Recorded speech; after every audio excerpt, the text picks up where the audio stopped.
way it currently stands, forced labor, slavery takes precedence over rehabilitation and public safety. Oh, by the way, while the Biden administration gives reparations to everyone but free people, look at the billions he has run over to Ukraine. We don't have black grocery stores because if you think about it now, just to get in that supply chain, it's almost unheard of. They don't want the truth to get out. Okay? I don't want to know what my family did or what all these people did and all this stuff like that. Okay? Come on. You read that 500-page report. There's this thing called white superiority and black inferiority. That mindset allows all of the behaviors that we've seen across generations, allows for the construction of these policies and practices and systems and structures that continue to oppress us. This is not a handout. This is a debt that is owed. You know, Allensworth was like the internet of his time in 1904, 1905. The total black population in California is about 2.6 million, and then of that, the descendants compose about 2.2 million of that. So California, with a multi-billion-dollar surplus, can absolutely afford to satisfy the international terms for reparations, beginning with compensation. Any financial obstacle that exists that impedes the success of increasing financial prosperity needs to be dealt with and eliminated. No matter where we've been, no matter what part of this fight we've been in, we've been harmed, and we've had harm done to us specifically. When I got to Los Angeles, this was some of the worst segregation I'd ever seen. And remember, I'm telling you, I'm from Mississippi. Because as you can see, I'm giving you broken history right now, you know? But I had to give it to you guys today. I said, no, I got to show them this because it's so precious and nobody really knows about it. Black people don't have that kind of luxury. Our historically black communities have been redistricted multiple times. Now listen, if you can't handle the TR roof, don't tune in.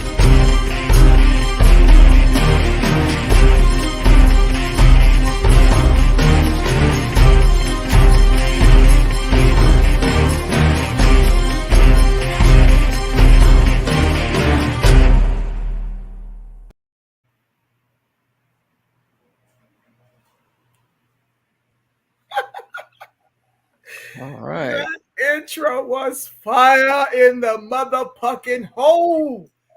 Oh my God, that's the first time I'm seeing that intro. Speaking of the TR Ruth, we have the reference perspective with us today to spit some of that truth. Oh, and if y'all tune in, you must be ready for it. I didn't know y'all could top my intro. That was fire. I appreciate that, fam. Appreciate it. Round of applause. Yeah, we're working hard. We're working diligent.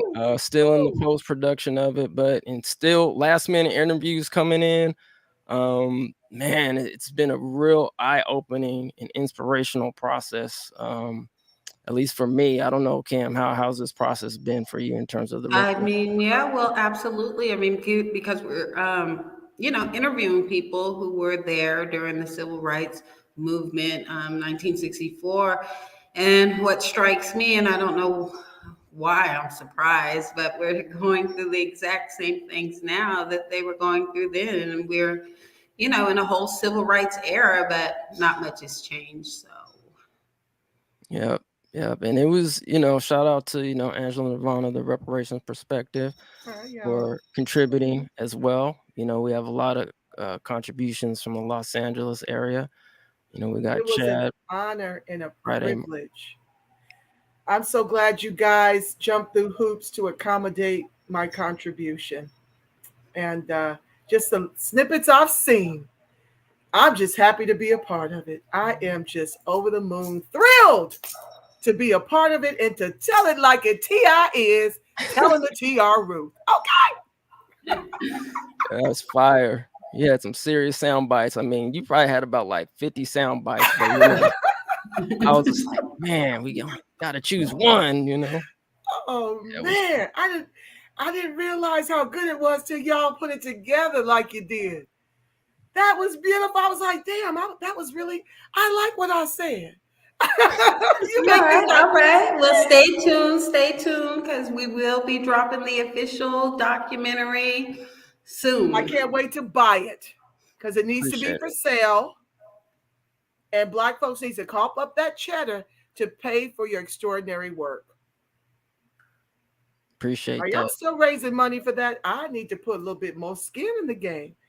Yeah, that needs to be. We are still raising, but we would like to go on a tour, as much as possible, do some screenings, actually get out there, talk to the people and show them. So that's one thing we hope to do, and one thing that we're still raising funds for. We'll drop the GoFundMe in the chat, and anybody who wants to donate and become a part of history, because we are still in post-production, and all donations will get a credit in the film. Facts. I love that. Y'all need to be at every major film festival in the country. That's a good point, Angela. With these film festivals, though, you submit, and then, they choose who they want to choose. And I'm just going to be real about the topic that we're approaching.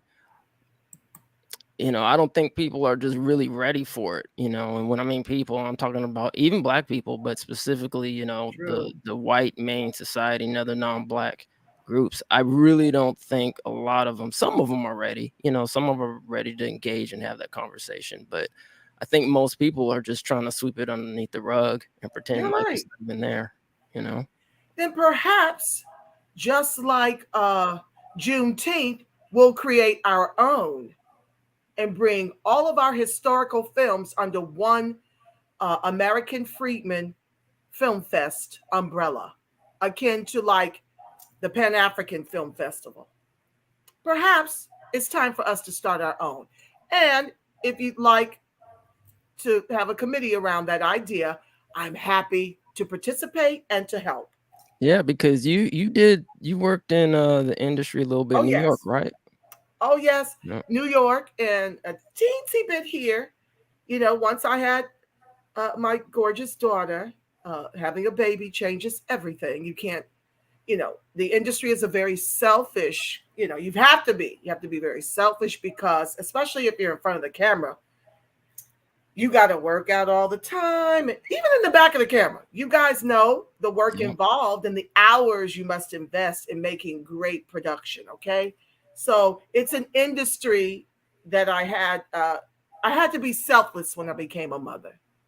And that was one of the things that had to go, because I had to pour everything into her to make sure she's a credit to the lineage. Okay.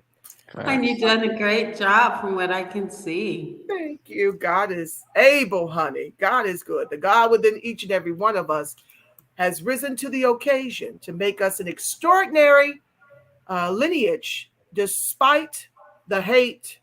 And I mean, the hate is real, it's intense, and it's coming from the Black white supremacists and the POC white supremacists, as well as the white supremacists. So we have no friends, and I'm very proud of the way we make the ancestors proud, family. We continue to pull ourselves up by our bootless straps. I'm proud of you too, Miss Mims. I'm proud of you too, Mr. You. Okay. Well, thank you. Mary, honored to be amongst you guys. Honored to be in the tribe, in this fight, on the right side of history with you two, a couple of my favorite comrades in the movement. Grateful to you. Appreciate you. Right back at you, Angela. Thank you. Right.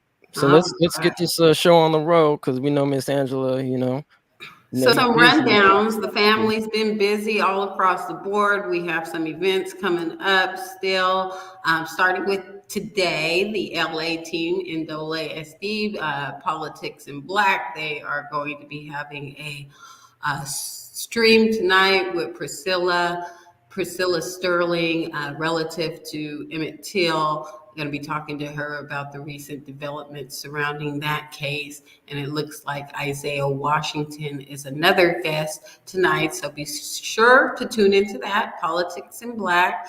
And that is today. And then the next thing on the agenda is a listening session in Vallejo, California, and that's with CJEC, ARCC. It looks like there's a sponsor. Not sure who the sponsor is, LaSalle Shoes, I believe. But here's the information on that. There's a registration link. If you swing on by to CJEC Official on Twitter, you can find all the information there. There's going to be another virtual listening session coming up on August the 23rd from 5:30 to 7:30. You can register for that. That's with CJEC and another partner, CHC. So you want to swing by and get that information and get registered for that. And if you're in the Sacramento area, coming up on August the 27th, we're going to have an in-person. We're calling this the BYOB, Build Black Better. That stands for Bring Your Own Business. This is a listening session that's focused on Black business. We want to hear what Black business operators have to say about their challenges and what they would like to see for reparations proposals coming up. So that is an in-person event on 8/27/22 if you are in the area at Cap City Oak Park. Yeah, we'll make sure after the broadcast, we'll go ahead and put all those links in the description so y'all can check that out if you guys are in those areas. And I think the 23rd is virtual, right, Kim? Yes, the 23rd is a virtual only. Yeah. So I gotta shout out my people. I see Jay Black. I see Mike Michelson, Darlene Crimady. I love y'all so much. Black and Strong. Thank you for joining this live.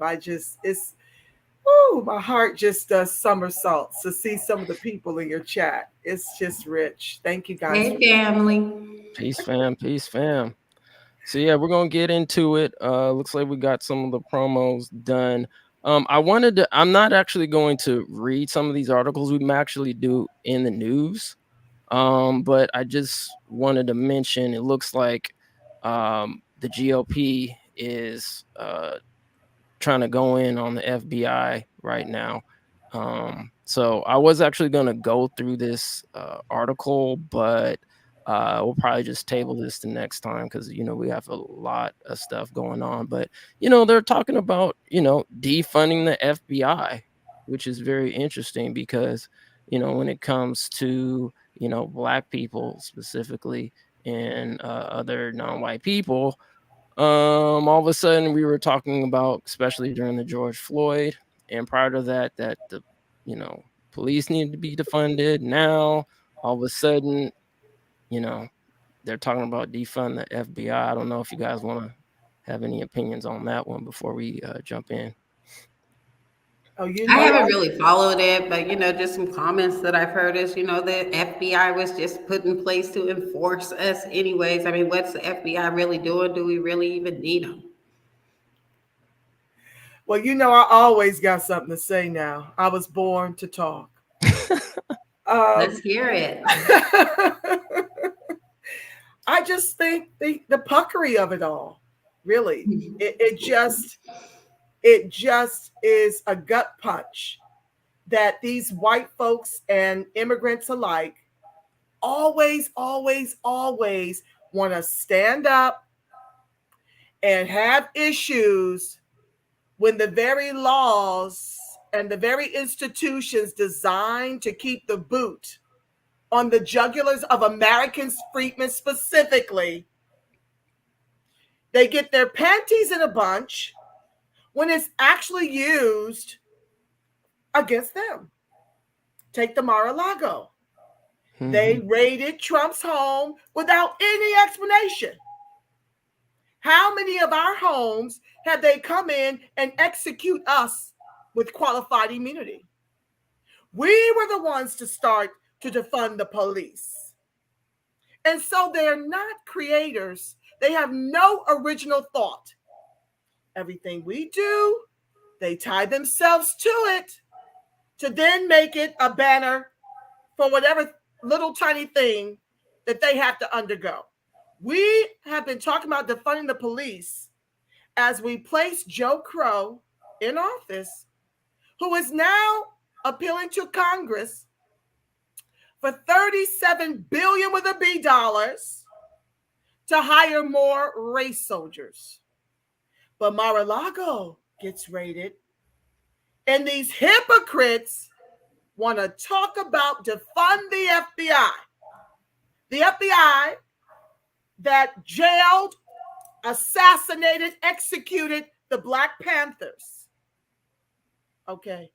The FBI who infiltrated the Nation of Islam, who infiltrated the Civil Rights Movement. Now you want to defund the FBI, not the race soldiers, not the militarized race soldiers who are actually in our communities executing us with impunity. Let's not end qualified immunity.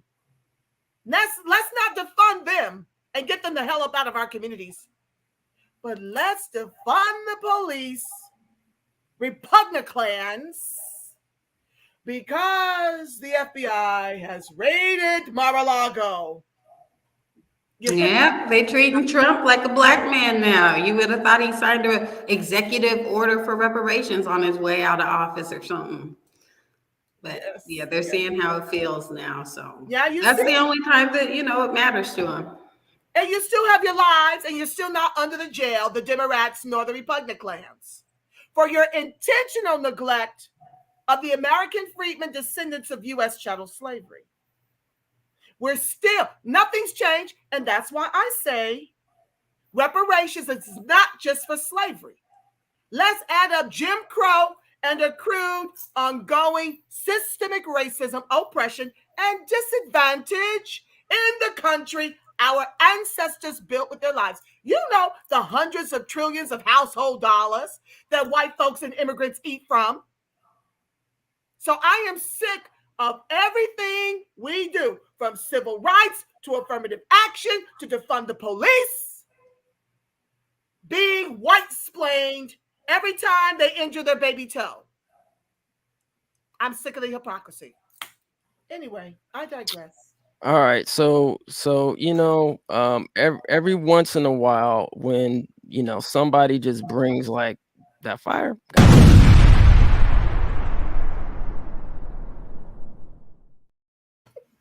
gotta do it. You just dropped the bomb. Boom. Just dropped the bomb.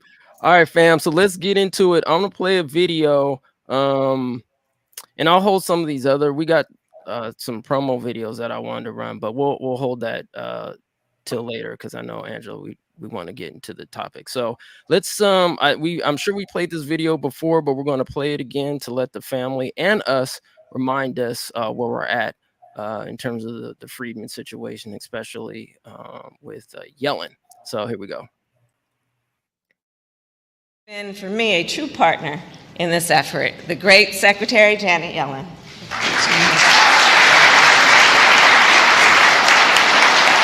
Thank you. Thank you so much, Madam Vice President, and welcome everyone. We're honored to host you at Treasury today.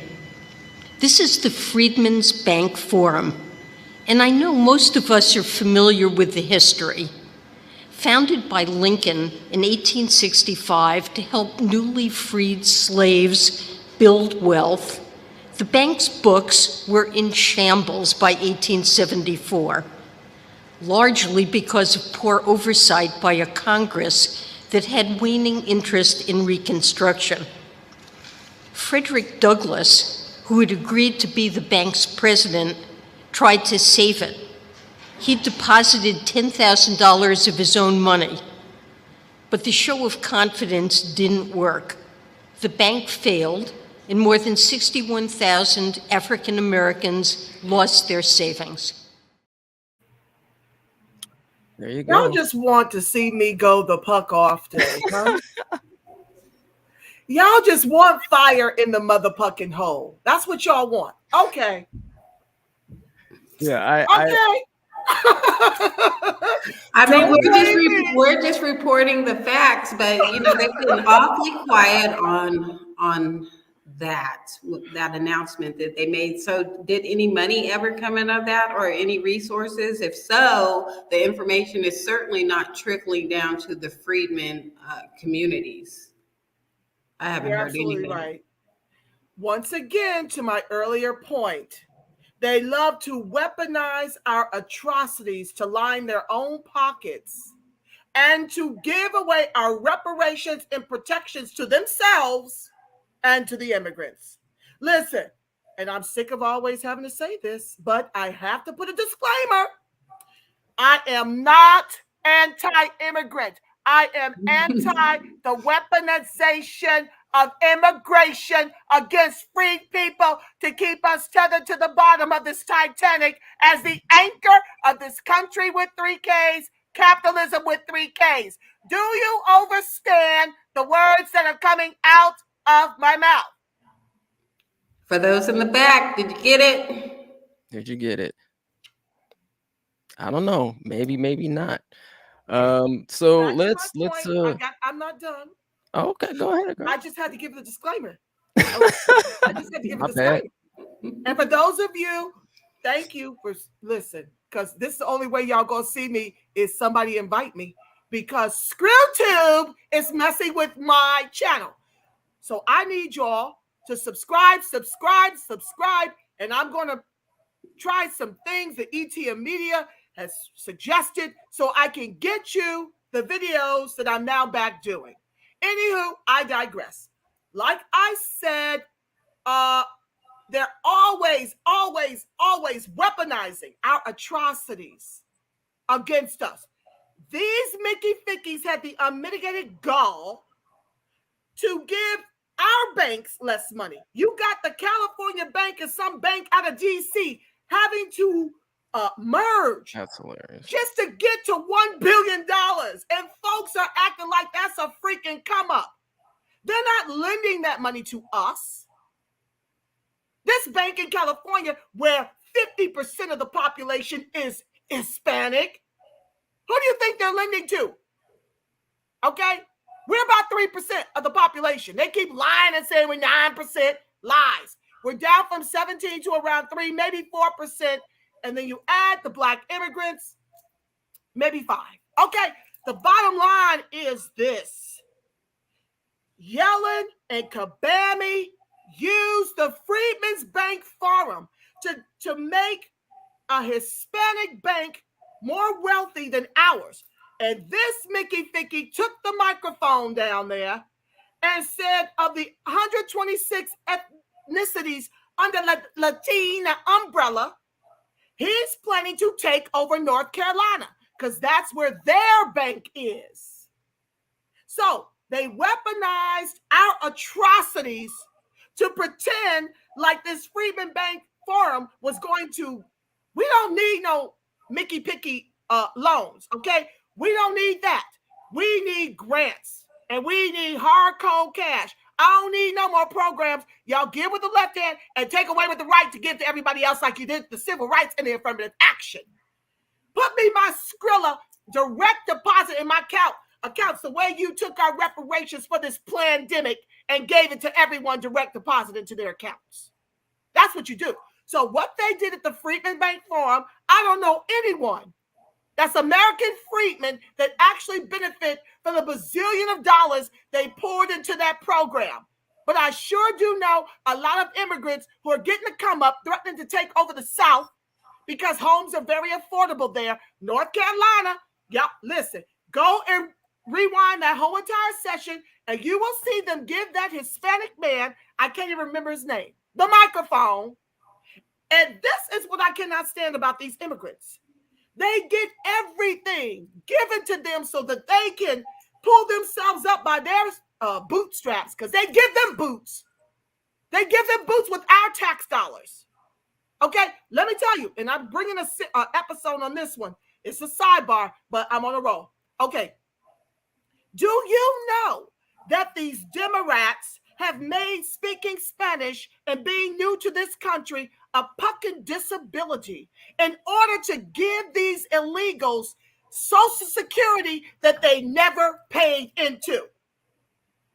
Okay, so this is what I'm telling you is a problem. And y'all keep turning up to these polls, voting blue, no matter damn who, to your own people's peril. That's all that Freedman Bank Forum was. A way to take our atrocities that we're still living. It's not over. They take our atrocities to bring themselves a come up and to bring these immigrants to come up over us as our replacements. And let me tell you something. When you keep voting for this bullshiggity, you are voting for your own replacement. And when you don't show up to the polls and vote the Freedman voter strategy, which is closed border candidates only and reparationist candidates only, when you stay home, you are literally leaving the fate of our lineage in the hands of immigrants who want to replace us and white folks who hate us. I'll take a breath.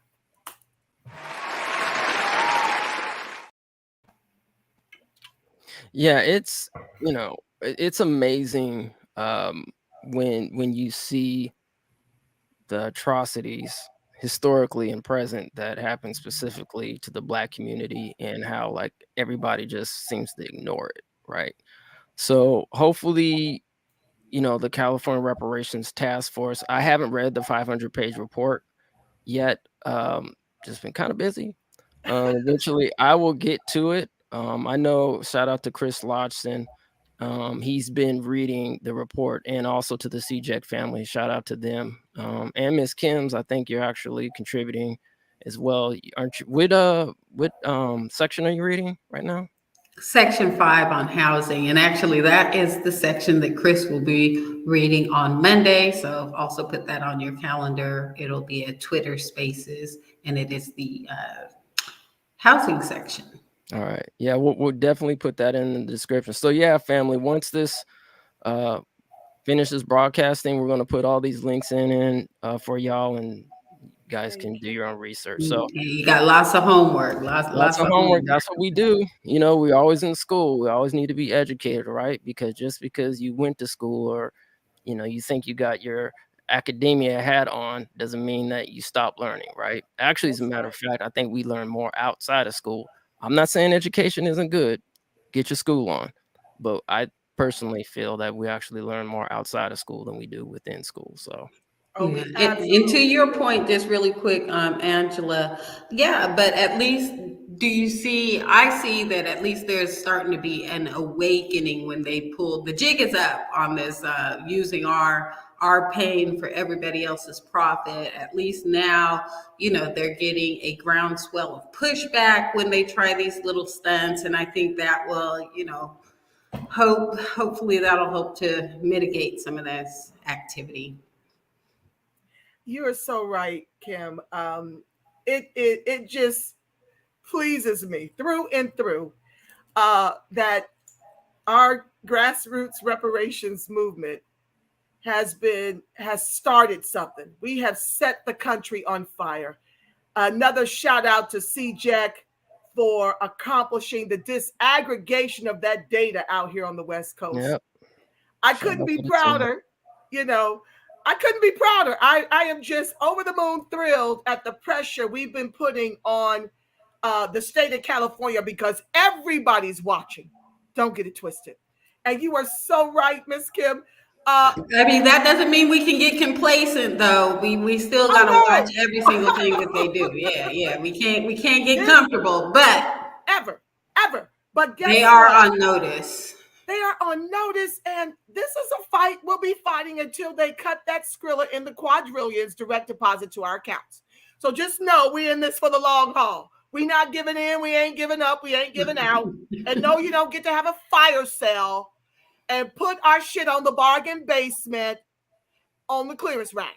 That's not how any of this is going to work. As long as I've got breath, I will scream and scream and scream. You don't get to close hundreds of trillions of dollars egregious racial wealth gap with 14 trillion.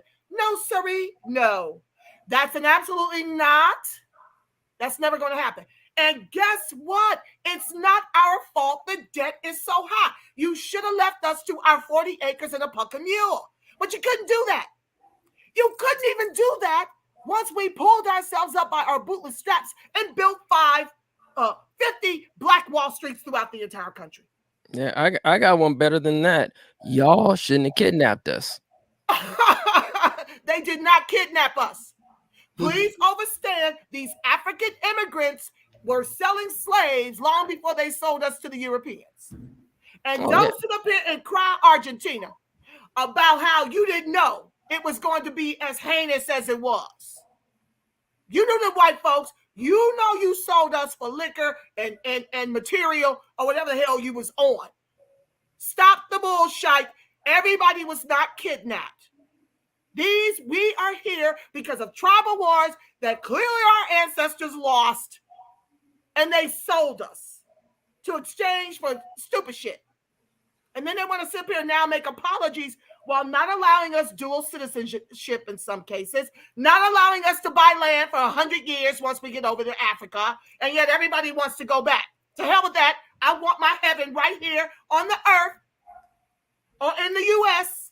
that my ancestors created, and I want to be left the puck alone to enjoy it. That's what I want. All right, so let's I say 6.2 quadrillion, Dusty Hotep. I like that number. Yeah, I think, and we actually do have the clip here. So let me play it real quick, and then let's get into the topic. But I'm gonna play a clip from actually Kramer real quick. I think we have it. Hopefully we have it loaded here, and then let's get into it. Where we at? Oh, here we go. All right, here we go. From financial ruin. Next slide, please. But I'm going with a much more conservative interest rate of 3%. With that, I arrive at a 2019 estimate of $19.14 trillion. Next slide, please. I should mention that merely doubling the interest rate to the more realistic 6% would exponentially blow up the total estimates to $6.6 quadrillion 2019 dollars. Next slide, please. Thus, the interest rate will be the most important figure to negotiate between the descendant community and the federal government should such negotiations begin in earnest. Next slide. So let me stick with a 3% compound interest estimate of $19.14 trillion. Next slide. Now, the average amount of reparations owed per US resident can be estimated by using the US Bureau of the Census's count of the 2019 US population, which included approximately 328 million individuals. This includes everyone who at least indirectly benefits from the startup capital that slavery provided to the US economy today. It includes first-generation immigrants like myself, as well as African-American descendants of the enslaved, as well as everybody else. Each US resident would owe on average $58,302.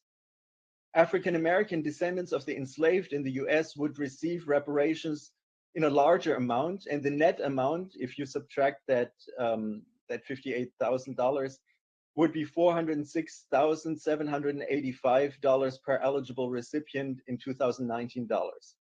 This means that wage-based reparations at only 3% interest would comfortably close the 2019 average per capita black-white wealth gap of $358,293. Next slide. Of course, this only addresses losses due to withheld wages during US slavery and thus lost inheritances. What is missing is colonial slavery as well as post-slavery de jure anti-Black racial discrimination. And missing, according to Professor Swinton. All right, so that clip was from Kramer when he testified at one of the task force meetings, California Reparations Task Force meetings. So, yep, there you go. Well, I don't like that he reduced it. I think 6% is fair, especially given that it doesn't. I feel like 6.6 quadrillion is fair, and that would kind of double our take-home pay. I think $1 million per. I would be okay. I wouldn't be all the way grand, but I would be at peace if they were to give us $1 million each. $1 million each would, for me, make me okay. I wouldn't be turning somersaults, but I'm a negotiator by trade, and neither of us ever leaves the table in court, 100% happy. And so for me, $1 million per U.S. Freedman descendant of U.S. chattel slavery, $1 million would make us square. I would be okay with that per each of us, not this little under 500,000. Listen, if you can sit up here, Joe Crow, and be okay with these illegal immigrants getting $450,000 per person, illegal, I said, that's the operative word here. They're here illegally. And you were okay when they filed a lawsuit from being separated from their kids at the border. You were totally fine with a settlement of $450,000 per illegal. Please don't come to me with this bullshit under $1 million for those of us who built the wealth y'all been eating from for 500 motherfucking years. Don't do it. It's insulting.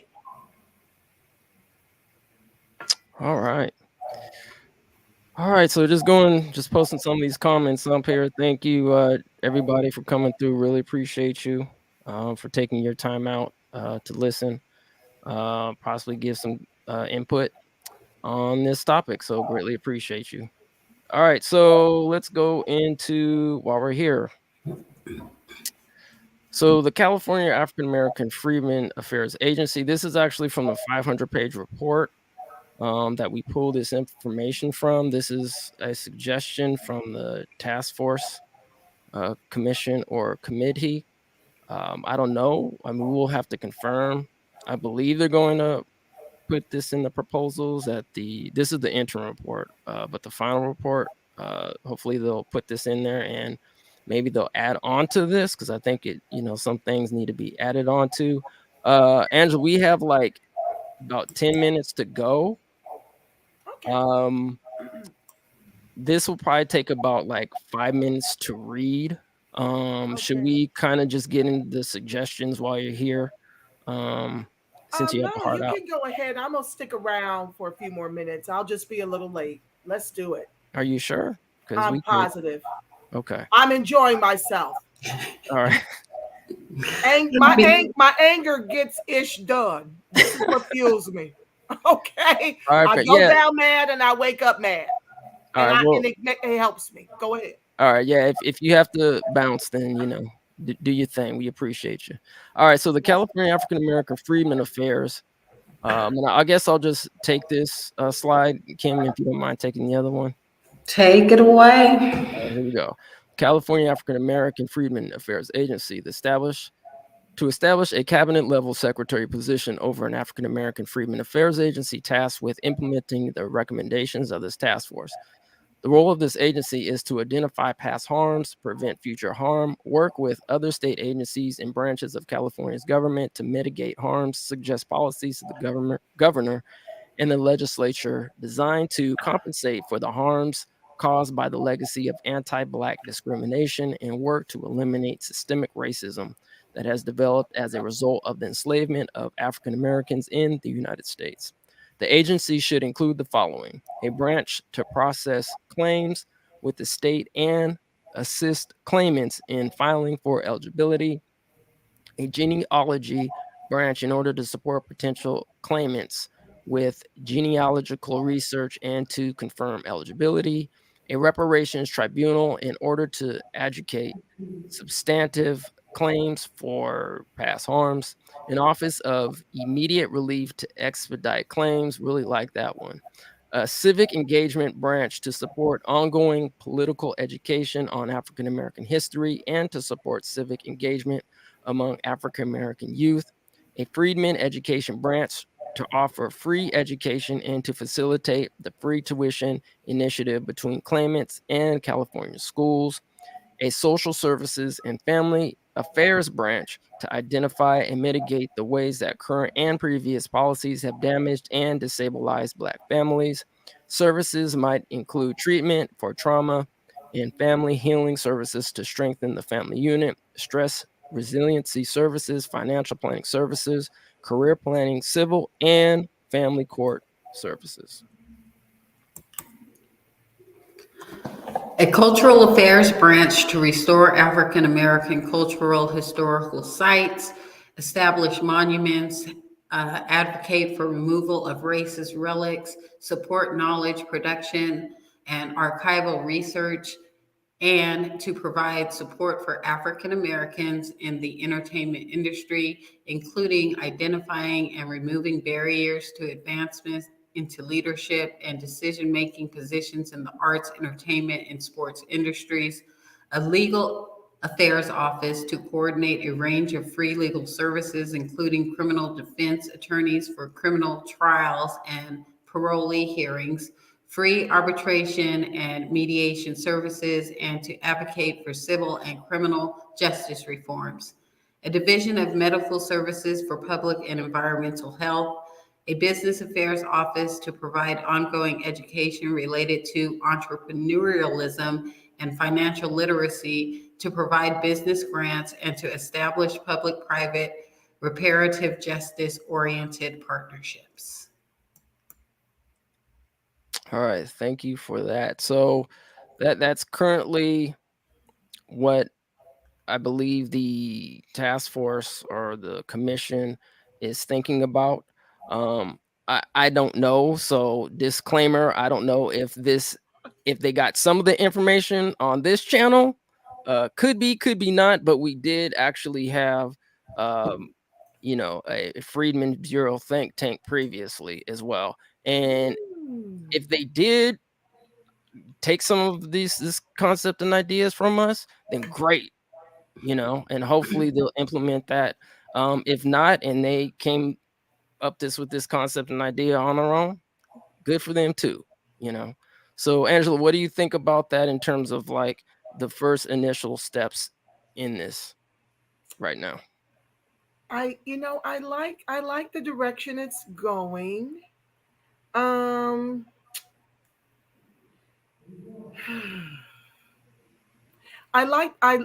We definitely need one. Would we be the first to have it established out here? Mike Michelson makes me laugh. I miss him so much in this racebook space.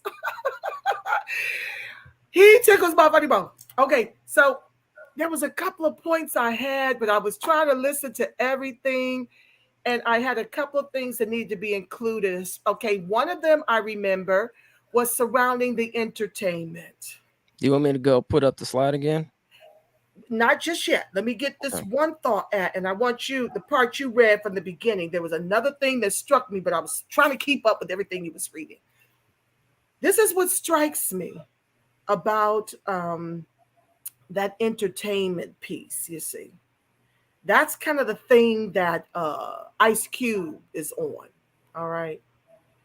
First and foremost, shout out to him for getting, I think, $100 million for Black businesses. But which Black businesses, Ice Cube? Are you talking about American Freedmen? Or are you talking about all Blacks? Because I have a problem if you're working with the NFL to allocate $100 million to Black immigrants who, as we know here in the state of California, from the 2004 to 2014 Color of Wealth LA report, you can look it up, free download.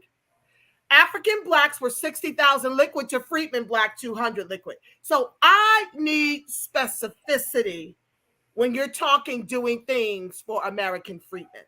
And I need the gate up on everything we got coming. Thank you, Umoya.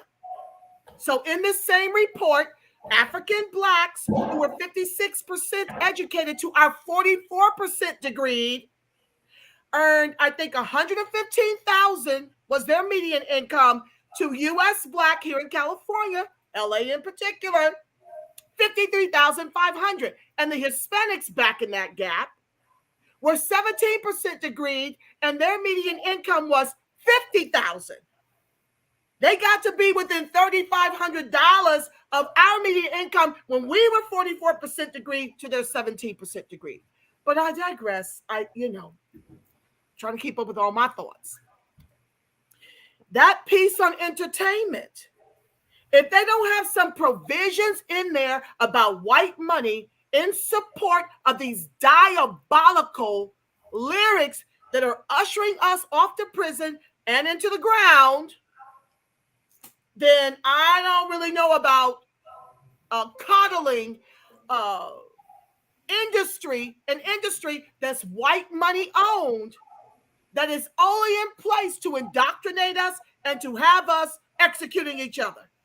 I'm not in support of doing anything for them if they're going to continue on this white liberal eugenist agenda for programmed indoctrination. They can leave that part out. Now, Umoya, you can share from the top. I can't see it. Where are my Walmart readers?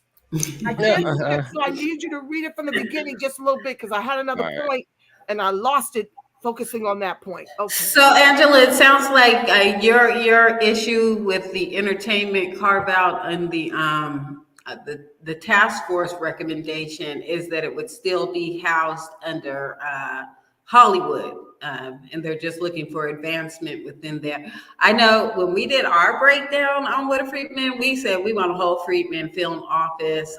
We need to control our own stories, our own narratives. Yes. We just need then that's what we need to flesh some of this out, right? We need to put what you just said, Kim, underneath the entertainment umbrella.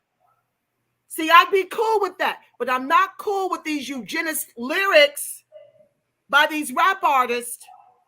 I'm not cool with none of that.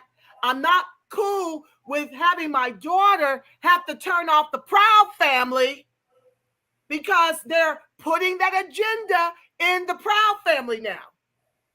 And for those who say, what's wrong? Why are you so proud that your daughter is working to exclude, the LGBTQIA and the Proud Family? Excuse me. It's my daughter's prerogative to not want to be bombarded with your agenda because that's what I'm opposed to. How in the world can you charge me with celebrating the fact that my daughter is protecting her belief system? That my daughter supports heterosexual pride? I'm all the way off in the tumbleweeds. I'm just not really. I'm talking about their agendas, family. Mm-hmm. Where our families cannot turn on television without that agenda being rammed through. Right. That's why I say we need to control our own narratives. You're absolutely correct. So that's what I'm saying, sis. If we can go through this and flesh it out and Freedman-fy it, then I'd be cool with the Freedmen's Bureau. But not if you're going to set up a bureau akin to what you did with the Black Lives Matter to be a come up for the Democrats. Because that's all that was, raising all that money. We didn't even know how much they had raised until us on the YouTube space started outing the Black Lives Matter after we learned that 90 million was raised during George Floyd's execution alone, only to find out it was tied to Act Blue. All right. Once again, back to my earlier point, they're forever taking our atrocities and weaponizing it against us for their come up. Yeah. All right. So, Angela, I'm going to read that paragraph again. And then I have one comment in terms of, well, let me just say my comment real quick. Okay. And that's why, Kim and I, we have these conversations. And for me, I'm like, we just need our own industry. Like, we don't need to get into their industry, because we know that there's a certain amount. Number one, there's just a certain amount of positions that you can get into that industry, and then two, it's widely controlled, right, by the dominant society. So basically, we just need our own thing. Like, we've been this route. We've tried to integrate into their corporate structure, and it never works out for Black people. So let me read that paragraph again. You don't have to read it, fam. I'm over here now. I found the button to make the screen larger, so I don't need my Walmart readers. Thank you. Okay.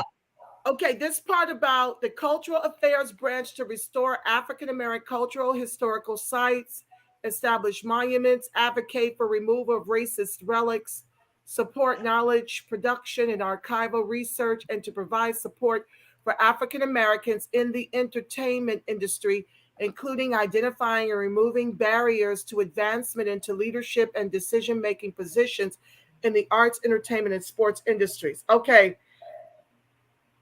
What I can say about this part is we need to also make sure that there's gainful employment for for American freedmen who descend from U.S. chattel slavery. To my knowledge and understanding, and don't quote me, it's an article I have to pull up and dig up and flesh out for one of my broadcasts. I think that they were giving $1 bazillion to Hispanics to come into the African American History Museum, and they're going to start bringing in some of their bullshit into that museum in Washington, D.C., in the nation's capital, and that they're going to be hired. Listen, I got to find the article, child. I'm inundated with the puckery, but to my understanding, if we're going to do this kind of stuff for our museums, we need to be the one curating. I don't need nobody speaking Spanish up in the African American museums, conducting conversations about the atrocities leveled at us. I need all those jobs to go to American freedmen. And we have enough American freedmen that are unemployed and underemployed that can use these $70,000 positions. Okay, that was that.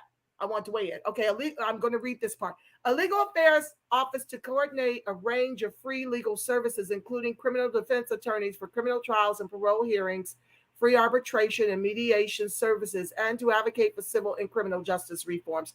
I like this part. This reminds me of Colin Kaepernick. He's now giving money to families who were victimized. Their family members were victims of execution while unarmed by the race soldiers.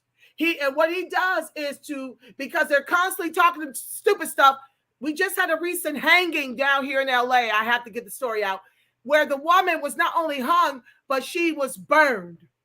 So what these white glacier donkey race soldiers do is they blame us for hanging ourselves. That's the new thing. And then the autopsies come back and they're biased. And they're always talking nonsense about how, they're telling it through their lens. The police get to police them damn selves. So what Colin Kaepernick did was he set aside a fund so that we can get the proper independent autopsies to nail these Mickey Fickies to the wall.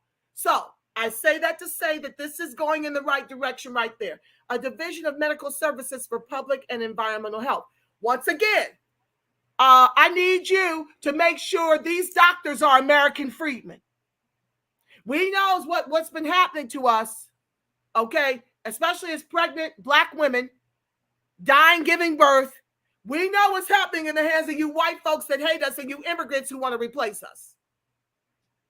Now, I really need for more American freedmen to be in the medical services, okay? And I need that to be free to us as well. A business affairs office to provide ongoing education related to entrepreneurialism and financial literacy, to provide business grants. I like the grant part. And to establish public-private reparative justice-oriented partnerships. Okay. With this, I would like for us to encourage more cooperative economics. If there was anything I would add to that. Can you go to the next slide, please? Yeah, this is the first one. That's good. That's good. A genealogy branch in order to support potential claimants with genealogical research and to confirm eligibility. When it comes to genealogy, this should be free. A reparations tribunal in order to adjudicate substantive claims for past harms. Okay. An office, I like someone else's number. It was decent. Darity, I guess, is now gone to $850K per family. I didn't know he increased that number. That's okay. I like that too. I'm all in my head, you all. Forgive me. A civic engagement branch to support ongoing political education on African American history and to support civic engagement among African American youth. Oh, yes, yes, yes. I really like this part because a lot of why people are saying that they're choosing to stay home is because they're politically lazy. We need strategy. We don't need folks staying home. And I've given you one that I came up with in prayer. close these borders. Because, see, the Democrats will lie to you about tangibles. They'll come out and swear that they're all riding for the George Floyd Justice and Policing Act. Or they'll just straight out tell you on the campaign trail, Kabami, I ain't doing nothing specific for your group. And then here we go, marching to the polls, clinging to Barack Obama's Hope campaign from yesteryear. Okay? So, yes, we need political education. So I told y'all, since the Democrats are lying about tangibles and the Republicans don't owe us tangibles because we've not been voting Republican since FDR. The Democrats owe us. They got a trifecta. And what are they doing with the executive pen exactly? Empowering immigrants with reparations and protections. Anywho, so my whole American Freedman voter strategy that far too many of us don't have the backbone to do, akin to our ancestors who changed from the Republicans to the Democrat Dixiecrats for civil rights. I'm looking for those who are ready to upset the system and put a cog in the wheel and to bring the Democrats to their knees for several election cycles. So something for you to consider, since immigration is our most imminent threat, because Black men and women and children cannot get jobs. When you go out here in the state of California, I done already told y'all, Wells Fargo replaced all American freedmen with these immigrants. You'd be hard-pressed to go up into a bank, okay? You'd be hard-pressed to go up into a bank and see American freedmen working. So they're doing this across industries here in the state of California. And as you know, how the state of California goes, so goes the nation. So I'm trying to sound the alarm like Dr. Claude Anderson's been doing for 50 years and tell y'all, if you don't want to be reduced like we have from 17 to 3% in the state, you've got to close these borders, party be damned.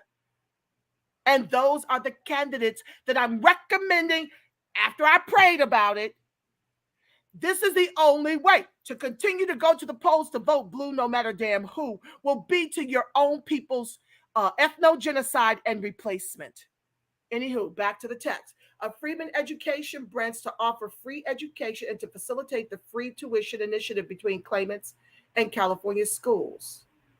I like that because, see, out here, the Asians were instrumental and Asians and white folks got affirmative action shut down. Well, why is that to their advantage? Because their median income is damn near 100,000. Their median income is more than white folks. So when you shut down affirmative action in education and in jobs, who does that impact? Freedmen, okay? Not just here, all over the country. And now they're trying to shut it down federally. The folks who don't need it are trying to shut it down for those of us that do. And furthermore, the affirmative action benefits white women, LGBTQIA, XYZ, and immigrants. It hardly ever benefits freed Black people, or else we wouldn't be the highest rates of homelessness, the highest rates of unemployment, the highest rates of underemployment.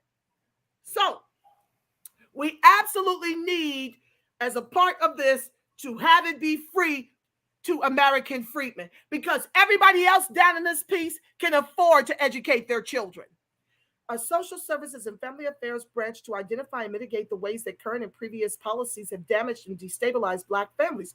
Services might include treatment for trauma and family healing services to strengthen the family unit, stress resiliency services, financial planning services, career planning, civil and family court services, and definitely therapy for post-traumatic slave syndrome. Okay, thank you. I was able to read and do my rants. Okay.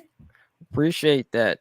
Yeah, definitely education needs to be a part of it. We've had some comments saying that we need our own Freedmen schools. What do you think about that? And then I've seen other comments that, you know, law schools should be free to all freedmen. We need to be educated in you know, legal. Well, since we're talking about that, if you two can remember those 2 points, because, you know, my mind absorbs about this much and I forget. So I want to That's actually. what happened to me. Goes in and goes out sometimes. So, Kim, if you can hold that thought about law schools and schools and all that other stuff, I'm going to share my screen so we can kind of start getting into the document. And Angela, if you got to bounce, whenever you got to bounce, just let us know. Okay. I'm loving this. Oh my God, I haven't seen my people. Hi, y'all. I see my people cutting up in the chat. And it just thrills me. It just thrills me. They are always here for my brand of crazy. And I love them. Thank y'all. Your brand of intellectual. Oh, thank you. I love y'all for that. And you know, Angela, you also got to make up your own dictionary, right? Because you be throwing out some interesting vernacular out there. Do you know how much I've heard that? They say, where do you come up with these angisms? That's what they call them. Angisms. I like that. All right. So, so I kind of wanted to go over, well, before we go over this,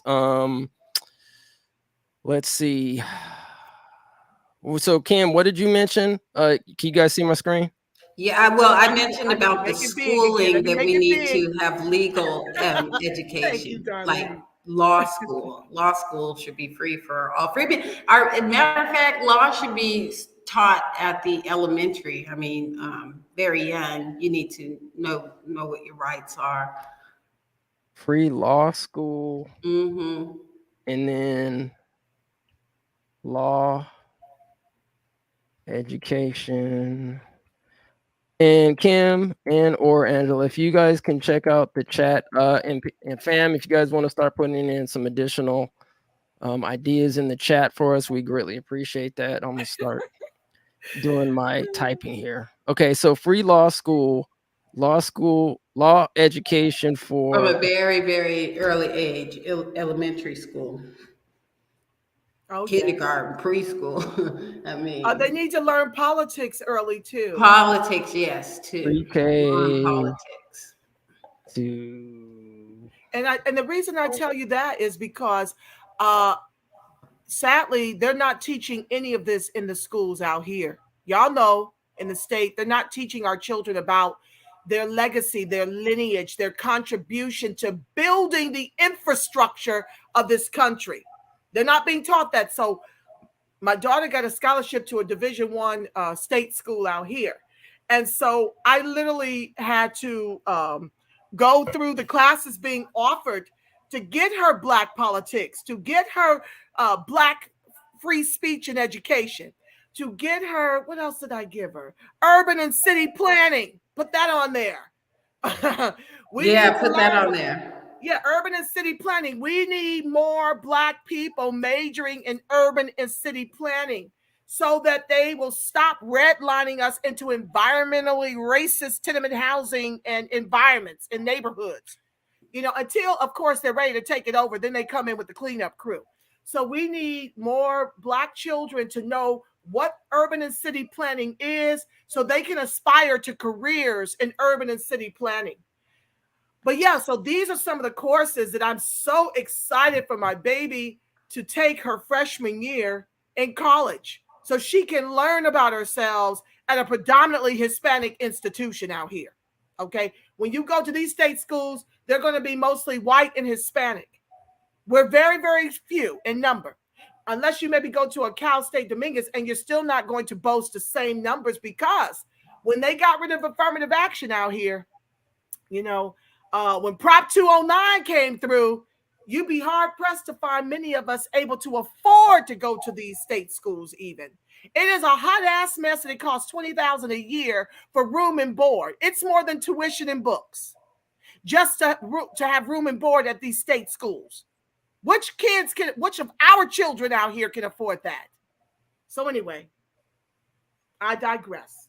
Okay, so does that look about right? Free law school, law education for the youth. I'm going to give you some more. Did you get the free medical school? We need Negro doctors. That's from Mike Michelson. Let me see if we got it in our previous think tank. Darlene definitely says American Freedman schools, period. That is it, and that is all. We should have that from K through 12, akin to how we have the HBCUs. And the HBCUs need to be decolonized, okay? Because that's how come you get folks that are happy for a damn Angelina Jolie's daughter who's going to Spelman. That's the kind of black they're breeding, the ones that are unconscious. These become our Stacey Abrams, okay? So we need to decolonize the HBCUs and produce more Black Panther-esque kind of professionals. Okay, so let's go back. So what did you say, Angela? About yeah, I'm trying to take notes. I'm ranting, honey. Don't listen to me. Medical doctors, medical school, medical Mike school to produce says more Black doctors. Schools, free medical schools. He also says we need American. He calls it Negro. That's on my birth certificate. That's correct. I call it American Freedmen. Same thing. We bleed chattel slavery. He says we need Negro doctors, free medical school. We need everything. Education should be free, and it should be the best, and it should be by us. You know, akin to the 100,000 Black teachers they have gotten rid of all throughout the country, and now they're bringing in teachers, these immigrant teachers, into our schools, and these white teachers into our schools to miseducate our children and call the law on them to get them right into the system early. All of them need to be gone. We need American Freedmen teachers, okay? And we especially need American Freedmen, okay? We need the freed women too, but we especially need American Freedmen teaching, okay? The men. So Darlene says American Freedmen schools. I say with American Freedmen teachers, exclusively get these immigrants and white folks out of the educational system. They are doing more harm than good. Ross, I see. All right, so you said teachers? Okay, yes. Mike says, Michael said, yeah, we need American Freedmen teachers in American Freedmen schools. Okay, we don't want no more immigrants teaching us that can't speak the King's English. We don't want no more white folks teaching us because it's all a miseducation. Okay. And that should be, if possible, pre-K, basically to K through 12. We need it all the way through, like the HBCUs, and we need those professors to be American Freedmen. We need the administration to be American Freedmen. I am sick and tired of hearing reports about HBCUs pandering for the bag, allowing neo-Nazi Ukrainian children to be educated at HBCUs. Cut it out. So we want teachers and professors and administration that descend from U.S. chattel slavery, making those six-figure incomes. Right now, over at Howard University, that's a Trinidadian president clearing about $200,000 a year that they'll disclose. I want that to stop.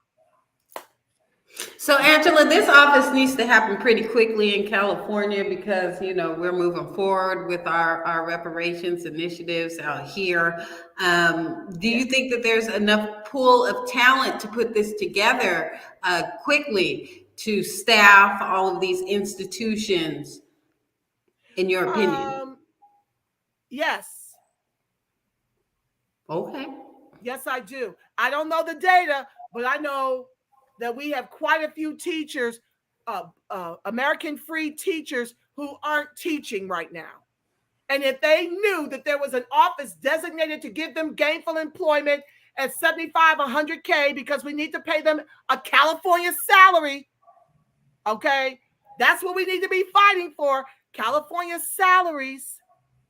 And the teachers should be paid a California salary. I can promise you they'll come out the woodwork. And if they don't come out the woodwork here because they've legislated us about this piece, they'll come in from other states. They'll come in from other states to make $75,000 to $100,000 a year, a California salary. And if they've got to move out here to fill those positions, that should be covered by the state. Okay, so that's teaching. What about in the medical field? Across the board. If we don't have enough to fill the positions out here, bring them in and pay them. across industries. Where there's a will, there's a way. Yeah, they do it for them. They set up sanctuary states and give them the farm so that they can set up businesses in our communities. That's another thing I want. Put this down, you. I'm just rolling off the dome. All right. What you say? Be afraid. Be very afraid. I'm gonna need. You know how they got what is Chinatown and Little India and Little Ethiopia? I'm gonna need me American Freedmen, a whole section. You know, like how they do the oh my God, the Juneteenth festivals, the Pan-Africanists, how they take up all the blocks. I need American Freedman Town with nothing but businesses by us, for us. I don't want no Black immigrants to have booths where American Freedman Town is. Every business over there should be American Freedman owned and operated. All right, so it kind of tying this into the Freedmen's Bureau. I'm calling the Freedmen's Bureau office, whatever. Are you suggesting that this office can actually facilitate to give permits and all the other stuff? Like, how do you see this office partaking into establishing these areas? I would just go back to that thing I just reread that y'all read so beautifully that I had to reread to remember my talking points. I would go back and make that happen and craft it in such a way that it will fit. It makes no sense to have a Freedmen's Bureau office if Black immigrants are going to be the ones to benefit. That's why we fought for lineage-based reparation. This needs to really make us whole in the state. So I don't know how it's being framed. I'm just speaking off the dome that this is what needs to happen. And it needs to be exclusively for us, by us. Okay, so I'm just going to put in there what I think they can do, and if anybody else in the chat or... Let me read you some more. They got some other great ideas over here while you're typing. Okay. I'm just going up. Mike said, you too funny, Umoya. Mike says, we need a whole Negro education track from K through postgraduate. I'm just reading through this as I go. Okay.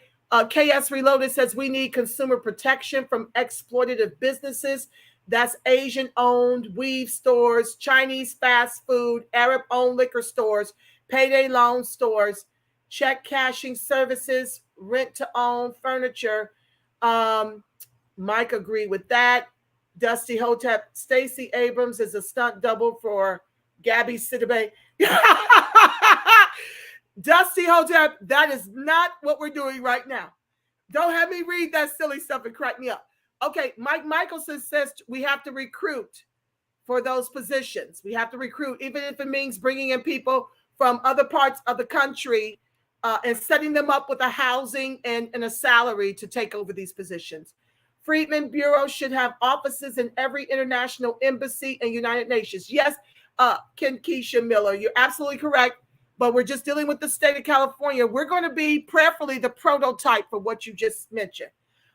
Michael says, but real quick, Angela, real quick, speaking on that. So we're talking about an overall Freedmen's Affairs Agency for California. What role do you think the individual municipalities, California municipalities, have in that? Do they need to be setting up their own independent offices also, or is the state umbrella office sufficient? I guess I don't understand the question. These cities within the state, like for instance, Sacramento, California, where we are right here, right now. I mean, I think as the capital of California, it's more than appropriate for them to set up a Freedmen's office to help the residents here in the city. So do we need a Freedmen's Bureau in Sacramento, one in LA, all of them that kind of operate under the umbrella of the state Freedmen's Bureau? Yes, yes, and more yes, Miss Kim. That's beautiful. Yes, sis. Yes. We absolutely need it to be in our communities where people know where to go. Okay. Because a lot of these things that they do, they hide them. I mean, look at how hard we having to push to inform the people that reparations is even being, decided upon right now. I see a comment here that people are more up in arms and worried about affirmative action ending than fighting for reparations. Well, because affirmative action ending actually ends it for white women. It ends it for LGBTQIA, XYZ, and the immigrants. It's been ended for us. That's why they're fighting for it. Because we're not the ones it benefits no more. Okay. If that was exclusively benefiting American freedmen, do you think they would be more up in arms about ending it? No. Anyway, Mike Michelson says, okay, back to the earlier point, a little black Wall Street. We do. He called it Negroville. I call it Freedmanville. Okay. Yeah, we went to it. We went to an event yesterday. Chris Loshner was speaking at it. It was it was sponsored by ABC News Network at a area in Sacramento called Black Wall Street. It's one building, okay, but they call it our Black Wall Street. I mean, it was very informative, but the racial equity team for ABC News, they have one black woman and she was the moderator, but the rest of the team, and they were about 6 or 7 deep, everybody else was Hispanic, not another black person in sight. So they're building these racial equity teams, and there's no black people. They might have a black front person, but everybody else is not black. Well, that's the same thing that happened to me when I called up Johnny Cochran for, some other things that I wanted to do with some other partnerships and holding the state accountable for the atrocities leveled here at us. I called up Johnny Cochran's office to get some insight to a class action attorney. And I want to say a white person answered the phone. And the person they told me that would be calling me back was Hispanic. Guess what? I never got a call back. Not surprised. Did I say one block out here for our Wall Street? Our Wall Street is one building. I'm sorry if I said a block. It's one building. Just one building. Yeah, well, and like I said, they take over everything, but we do need our Black Wall Streets, and perhaps that's what they should be called. And they should be akin to what the Black Wall Streets were. Hospitals, doctor's offices, dentist offices, clothing stores, grocery stores. Yep. And every city in the state of California should have the Black Wall Street. Yes. Do you think that those Black Wall Streets should be unincorporated cities where they kind of govern themselves, self-govern? That sounds awesome too, but I don't know how we achieve that within these cities that we reside. How would it would need to be an unincorporated carve out. But like I said, that would entail self-governing, which, can be a problem. And I need to look into it more myself, but there are some unincorporated cities, not necessarily black cities, but unincorporated, these little rural areas that self-govern. So that's one thing that I think about when I think about carving out our communities. Well, that sounds awesome. I would definitely put that down, Umoya, and let's explore that. Darlene. Yeah, let's explore that, Umoya. Put down unincorporated municipality. Yes, please. Darlene says, also recruit with free housing for American freedmen, teachers, medical. Exactly. That's what I said. If we're going to be recruiting them from other states, we should make sure that they are afforded a California salary and, all the amenities that come with having to move them into the state. And why am I so liberal about that? Because they drove us up out this piece. Mm-hmm. They legislated us up out of here. So don't cry to me if the ticket gets ridiculous to bring us back on you, state of California, the 5th largest economy in the free world. Okay. I'm not crying over how much money any of this is going to cost. Anyway, if you got it to do for illegals and immigration, you got it to do for the people whose ancestors built the wealth you eat from, California, with their very lives. Anyway. All right, so this is what we currently have. I'm sorry. Let me. I'm still. Can I give you a couple more? Dusty Hotep says eviction protection. Eviction. Trey Lincoln. Hi, Trey. Hi, Jacaranda. Okay, Trey says, don't forget the transportation industry. Put it down. That's a good one. Let me see if we got that before. Okay, I'm still reading. They getting busy over here. Yeah, we like that. Keep bringing the fire, fam. Okay, transportation industry. 6th day on the affirmative action day. Mike Michaelson. You speaking Tut? That is Mike Michelson over here. X day on the affirmative action day. He makes me laugh. Oh, I miss just you. joking about speaking Come Tut. back to Facebook, Mike. We miss you. Okay, I'm going back to Black Wall Street in Tulsa. It's just one block. Yeah, and they annihilated it. Mike Michelson says the Black Wall Street in Tulsa is just one block. No, we need several blocks, you know, like they do. Y'all been over here when they did the y'all were down here when they did Juneteenth. You saw they was on major streets blocking it and everything, honey. They can make that happen right in that same area. That should be Black Wall Street, Kim and you, where we were for the in Leimert Park, but they're trying to turn that into an Africa town. They have a whole website about it. Yeah, well, that's why we need to crowbar and take our stuff back. Okay, I'm sorry, I'm trying not to cuss. We need to crowbar with the Freedmen's Bureau Bank. I mean, the Freedmen's Bureau offices. This is where we get that done and shut them down. You can't have Africa Town without Freedman Black Wall Street. That's just no. Yep, no. facts. Gotta shut it down. Gotta shut it down. Okay. So, I'm sorry. I'm still going. And okay. the white folk, okay, I'm going. Hold on, you're about to be able to read. I'm gonna get to a breaking point. Keisha says Freedman farming and agriculture. Yes. And Darlene says SSI and SSID protection for American freedmen.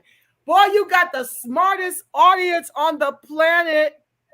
Okay, so Angela, before we go, so we did have the agriculture division. We put that up in our previous one. Good. So which was the other one?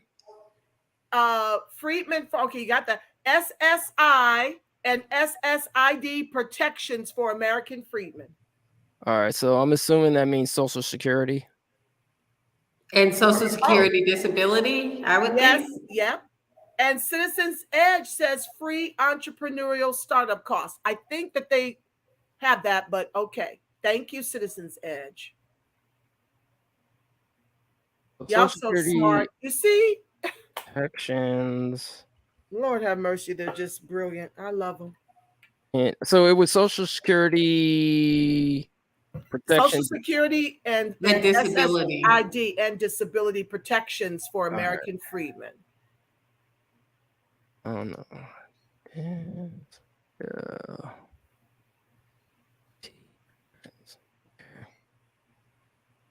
Let's see.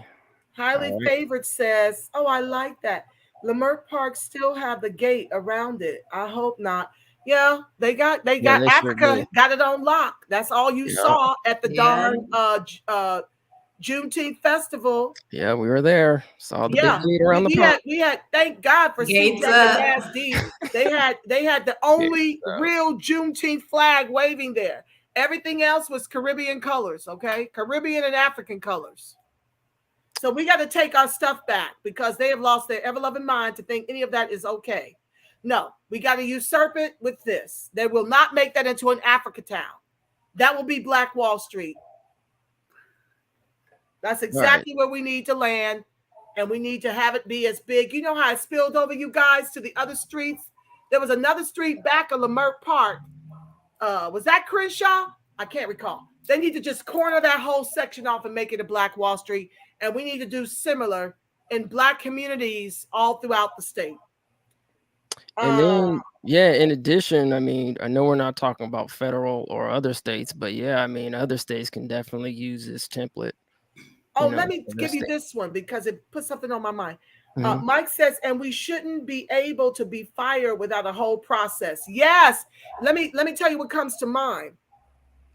How these immigrants and white folks are protected in the public sector jobs. You can't fire them. We need those kinds of protections from being terminated just because you make yourself a right to work state.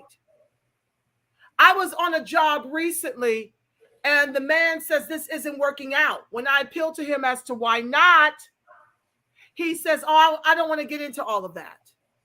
Well, they were racist and I knew it going in. And so, yeah, we need those kind of protections in the workforce. You can't just sit up here and terminate without cause because you're a right to work state. I like that. Who said that? Who said that, Angela, again? I'm not on. Mike Michelson says we shouldn't be able to be fired without a whole process. All right, shout out to Mike. Appreciate that, brother. Okay, yeah. So employment protections, hiring and firing protections. Does that make sense? Yep, we need to get rid of we need to re-examine this whole right to work bullshit because they can fire you for no reason at all. Yeah. Let's see here. They keep us busy surviving, distracted. Yes, Jacaranda. Citizen Edge says we need a Freedmen's Bureau of the EEOC. Nothing inclusive. Interesting. Yeah, we do. Put that down. EEOC. What does that stand for? Employment, education, or employment, something that has to do with employment. I had to file a complaint against my employer with the EEOC, and they determined that there was no racism. You know, they gave me a right to sue, but they're like, it's just really the formula that they work under in determining if there's any racism. It really doesn't even work out for us. Citizen Edge says it's Equal Employment Opportunity Commission. Thank you. Got it. Yeah, but they were basically useless. What up, Citizen Edge? What's up, man? Also, we need our own ACLU. So okay, I'm gonna put ACLU, but to go back to the EEOC, so we're saying that underneath is a new Freedmen's Bureau, Department Bureau, whatever we're calling them, that the Freedmen's Bureau actually have their own EEOC. Right. And they have, different metrics in order to measure, racism, because this EEOC in its existing, the way it existing operates, they're like, oh, that's not racist. We can't prove racism. Oh, never mind the, this, that, and the other. We just can't prove racism. So they were, like I said, pretty useless. So. And I got to read this comment from Highly Favored. My daughter is in the process of being fired for no good reason. She's been there for 7 years, and they told her she was the best. This is a bullshiggity I'm talking about. Bullshit. Anywho, I'm not screaming at y'all. Y'all know I'm highly passionate about my people. I'm not screaming at y'all. I know y'all like, when she stops screaming, it's passion, y'all. It's passion. Jacaranda says, we have 0 time to attend meetings. Thank you all for fighting for us Freedmen. Oh, you're so welcome. It's an honor. It's an honor. And to piggyback off of what Citizen Ed said about the EEOC, I mean, we probably need our own specific, non-inclusive, like housing agencies. Moya and I were just out in Del Paso Heights, out here in Sacramento, a disenfranchised area in town. We were speaking with a homeless woman, and she says her experience has been when going to get these vouchers, you wait in these long lines, they hand out all the vouchers to the white people. By the time it gets to her, it's like, we don't have nothing for you. So, I mean, maybe a housing authority that deals specifically in Freedman housing issues. Right? Oh, yeah. Let me read you some of these amazing comments because they're just incredible. Okay, so let me see. We have zero. Okay, not that one. Citizens as specifically fighting against the discrimination of and for Freedman, hanging in a jury. Oh, at Jacaranda Williams, hanging in a jury. We need every jury box to represent us. Okay, that came to mind when Mike was commenting on something to Jacaranda. We need something in this judicial system that's going to make the outcomes far more fair and less biased. We need to make sure we're in that jury box because they're not choosing us, especially in cases concerning us. Darlene makes a point. The reason we are fired is because we are hired as at-will employees. The employee doesn't have to give you a reason. Last hired, first fired. Yeah. Darlene, you are so right. Oh my God, that's rich. Okay, Jay Bryce says the Freedman Agency should be its own entity ran by Freedman with no state interference. To your earlier point, Kim, Highly Favored says white homeless can put an American flag in front of their tent and live freely. If you're Black and homeless, not only Highly Favored do they get moved, it is now a crime in Los Angeles to be loitering. They will arrest you. So we need some protections around that as well. They're bringing back vagrancy laws. Yep, exactly, sis. That's to make more not so new slaveries in the private industrial, private prison industrial complex. That's the way they constitute getting us off the streets and putting us to work for free. Can they still camp in county parks, Angela? Do you know? I don't really know the breadth and depth of those vagrancy laws, but I do know it's impacting downtown Los Angeles. Okay. Yeah, because another gentleman, I mean, everybody I ran into when we were in Del Paso Heights, what was it, just last Friday, was like homeless. One of the guys was like, he had his new tent in his hand, showing me his new tent. And he was saying that he could camp in any county park and not be bothered. So I don't know if that's across California, if that's just a Sacramento thing, but he says that, you know, he could camp in the county parks. Kim, is that brother that we were speaking with near the center? He was talking about bootstrapping while being homeless.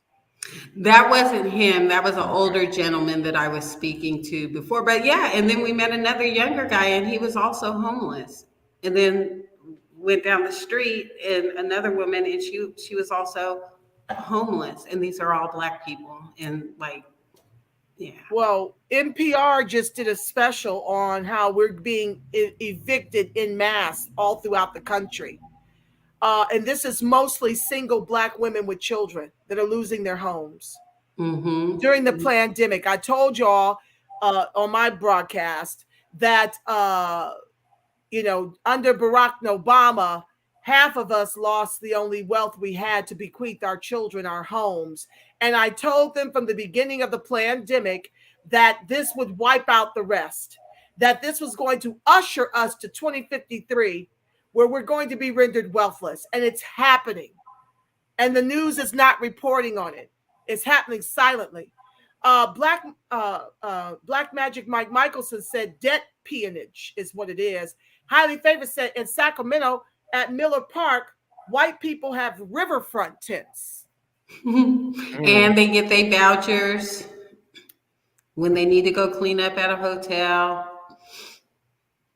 So we need to handle the debt peonage, maybe put that on there. I don't know how to frame it right now, but let's deal with debt peonage and the vagrancy laws. And yeah, that we definitely need to have this stuff on the list. Highly Favored says they are firing us en masse, therefore we're becoming homeless. Exactly, yeah. Highly Favored.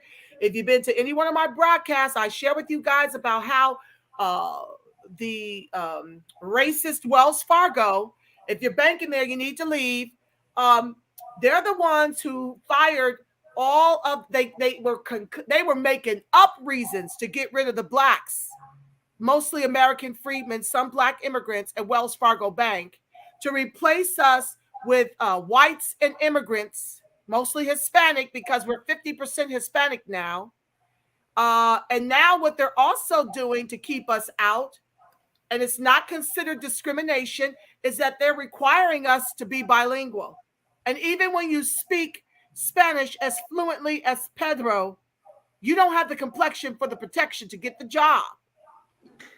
So we need to deal with that as well. How this reverse discrimination forcing us to have to know Spanish in order to get gainful employment. Is this the same Wells Fargo that was pretending to interview black people even though they knew they had no intention of hiring them? Absolutely, but that's happening all over Indeed. That's happening with all the companies. They are sitting up here interviewing us because they want to continue to receive federal funding. And the only way to do that is to pretend to give a damn. Okay, I just took a test for the state for retirement benefits, no, the county, for a retirement benefits specialist.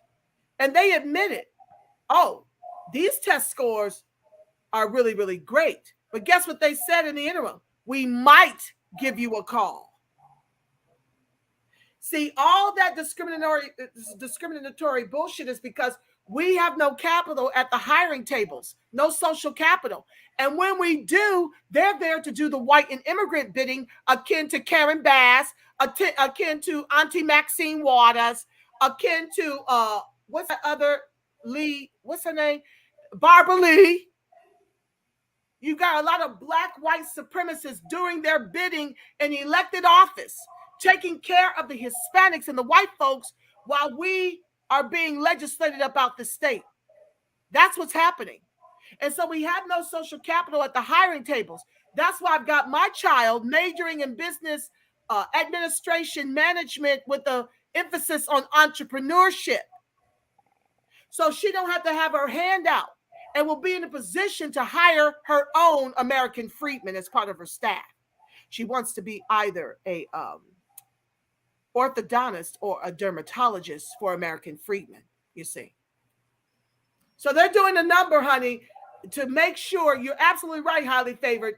I mean, firing us with no cause. You heard her share about her daughter, who they raved about her work ethic. And yet she's being fired after 7 years. I've shared in some of my broadcasts about one of my co-workers who was let go after amassing a $200K a year salary with a major insurance company, right?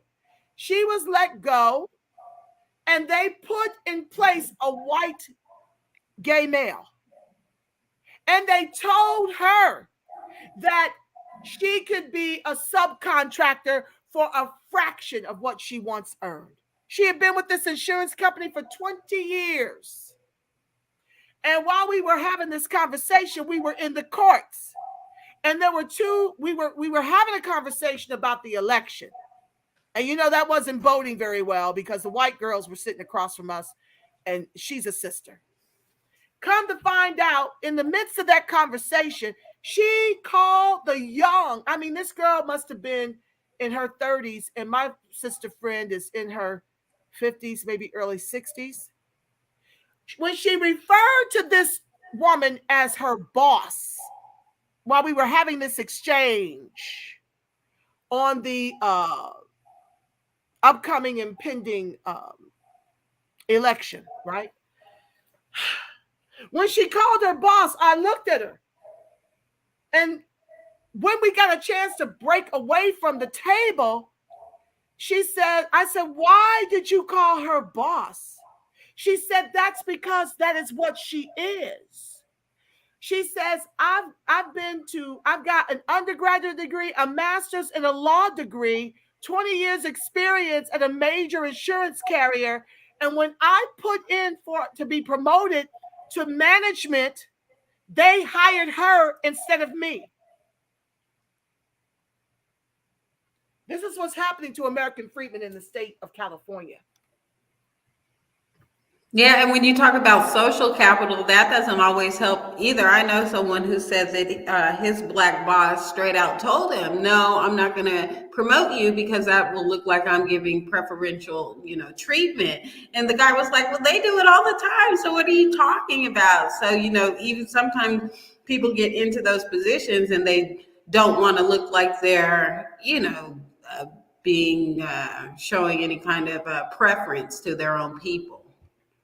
Yes, my dear. Listen to this, and this is what we need to start doing. Highly Favored says they gave my daughter a first and final warning. Jealous of her working remotely. Wait a minute, sis. You mean to tell me they fired her from a remote position? Ooh, the horror. Meanwhile, Highly Favored goes on to say, on the news, they're showing white folks being in Mexico working remotely.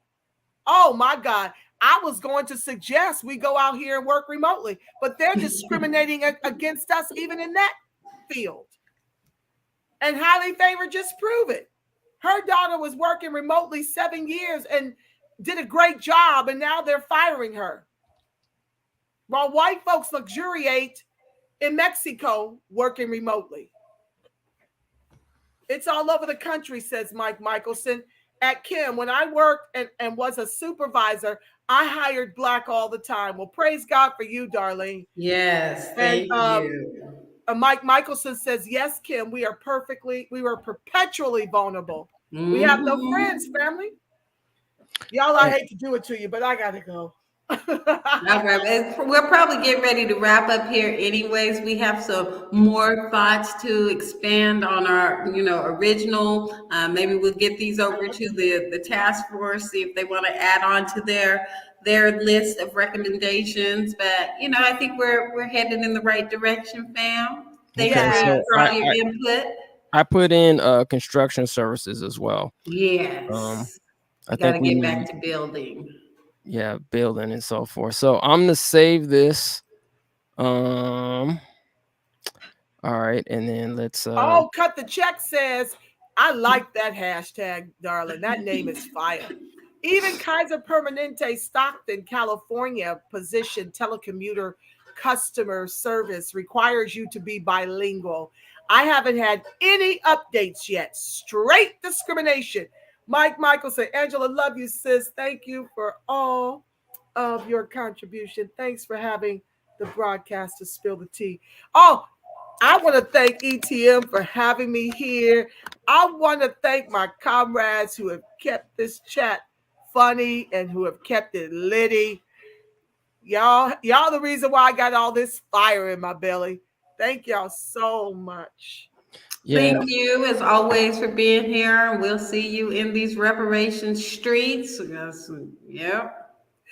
Until next time, family, I'm wishing each and every one of you peace, love, and reparations. And know that I love y'all, Black, and I love you strong.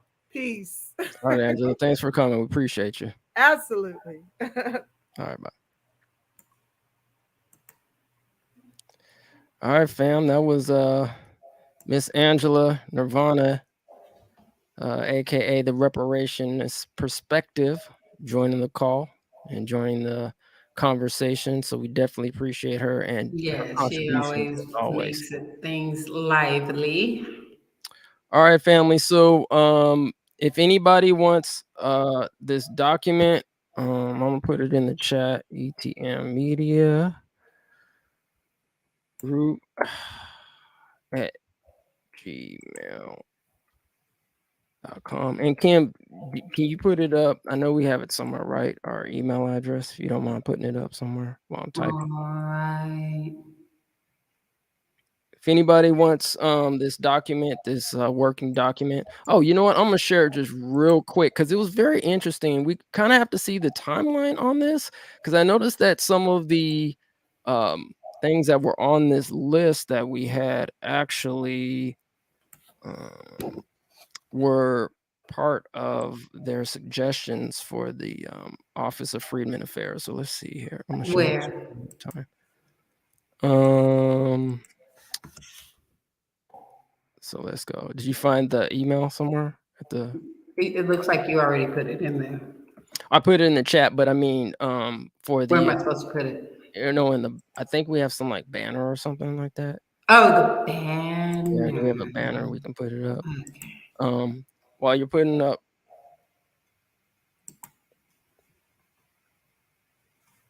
Okay. Or did you put the email up? Okay, cool. I was trying to do a ticker though, but it's not letting me do a it's ticker. not letting you do it? Oh, okay. Mm-hmm. Anyway, cool. We'll just go with that for now. All right. So yeah, if you want this working in progress document, go ahead and hit us up at etnmediagroup@gmail.com in the chat. Send us please, please say, your subject and name. Just don't send an email. Just say, please send the subject, looking for document or new Freedmen's document or something. Please indicate that in the subject header, because if you don't indicate it specifically, it might not go to our inbox or we might overlook it. So please do that. So I wanted to go over this. This was very interesting because I don't know if this was already mentioned or not, but I mean, they did talk about the media in there as well. They talked about the Office of Immediate Relief, which was interesting. What else was similar? I think that was pretty much it, right? I think that was similar. Genealogy. I know we talked about genealogy. Yeah, that is a must.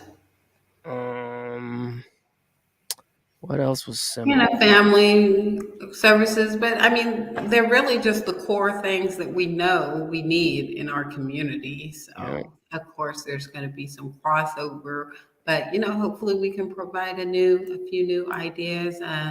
Get down to this on a more granular level. See what this is going to look like. Okay, well, let me read this current list, and then we'll go ahead and wrap it up. And thanks everyone for joining.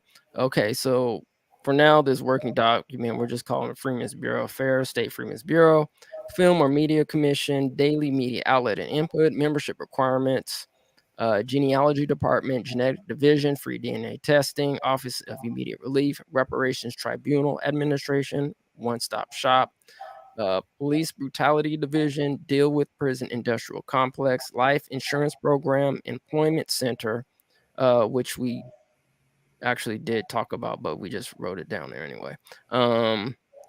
So shout out to everybody who said it again. Health and wellness, prepaid legal services, Freedman family offices, foster care system, labor and unions, color of wealth, disaggregated data. Don't know what that's about, but I'm sure we talked about it. Maybe I'll just update it and say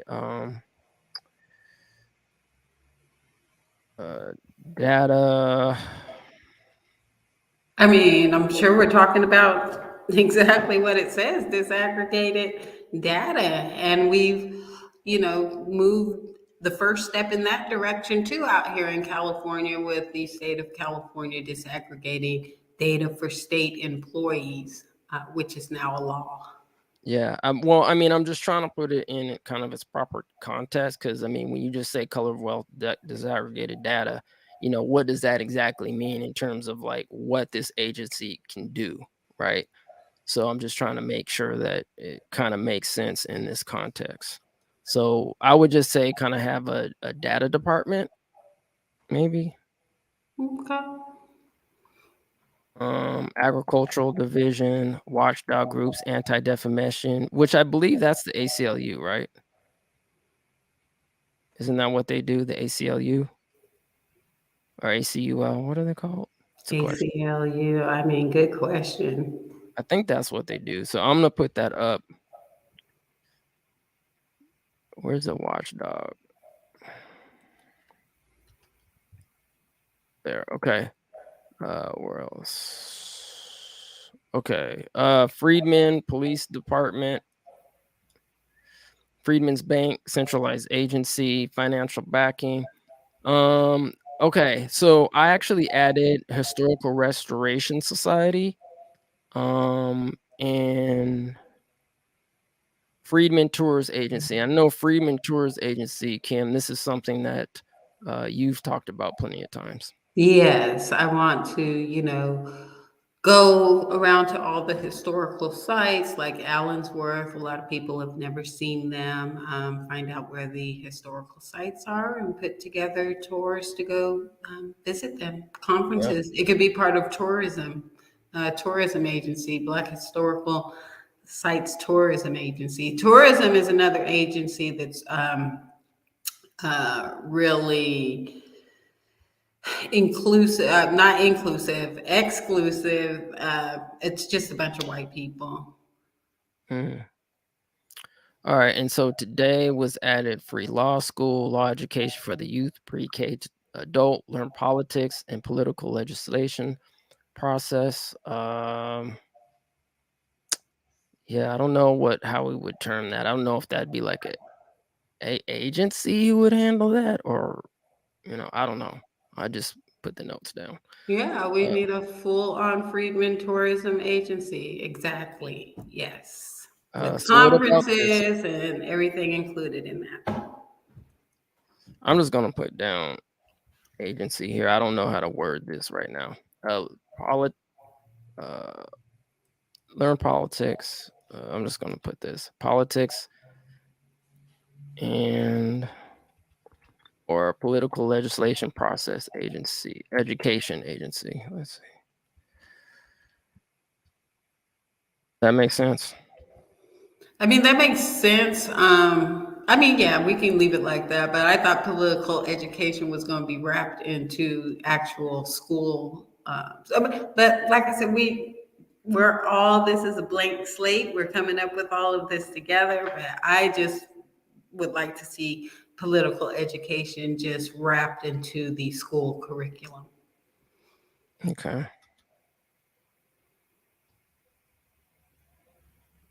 All right. Let's see, education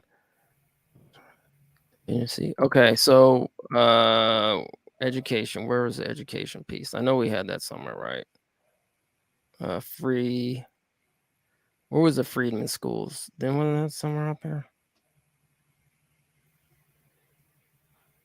Freedman Family Services, Freedman Tourism, Freedman Schools. Okay. Let's see. Add political process and curriculum. Yep. Yeah. Okay. Carve out America Freedman Town and Business section, aka Tulsa, Black Wall Street, grocery stores, healthcare facilities. Maybe they can give out permits, etc. Recruit freedmen out of state if need be, if people can't fill in-state positions. To note, set local city freedmen offices in addition to state freedmen. Set local city freedmen in addition to state freedmen office. Okay. Maybe have unincorporated towns. Eviction protection, transportation industry, social security and disability protections, employment protections, hiring and firing protections, right to work, Freedman EEOC, Freedman Housing Agency Authority, Freedman Jury Selection, Freedman Homeless Protections, Debt Peonage Services, Financial Education Services, and Construction Services. For now, we're just getting started, but yeah. Just getting started. Pretty comprehensive list to start with. Just getting started. Okay. Yeah, thanks everybody. We're gonna play actually a clip real quick. I think, Kim, did you mention you did briefly mention the event we went and attended, right? Yes, the Black Wall Street event that we went to yesterday. Okay, I'm gonna stop sharing. The Sacramento Black Wall Street, let me clarify. It's Sacramento's version. Yep. Okay, so I'm gonna play a promo clip real quick, and we're gonna actually be putting up a boots on the ground on that. But let's play this clip real quick. Repetition. So this is not doing the things and making sure that the group who was affected don't have to go through the same thing. Well, we could do this and that, but if the resources isn't even there or close to nothing because generational wealth has been destroyed. In the economy as a result of the property will provide you, with the kind of equity you need, like to build and grow.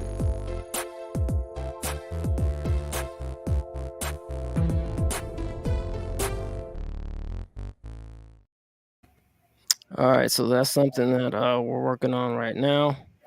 We'll be posting that hopefully within the next week or so. We had a great conversation actually with our brother Jay Bryce, who should be in the chat or who was in the chat. I don't know if the brother's still there. It was a wonderful conversation. We talked Big about up Jay. Big up Jay. Talked about the Twitter situations going on in the Twitter streets. Seemed like the family had to resolve some of that. I don't really do the whole Twitter Spaces thing or the Twitter thing, but supposedly all that stuff is pretty much resolved. So we talked about that.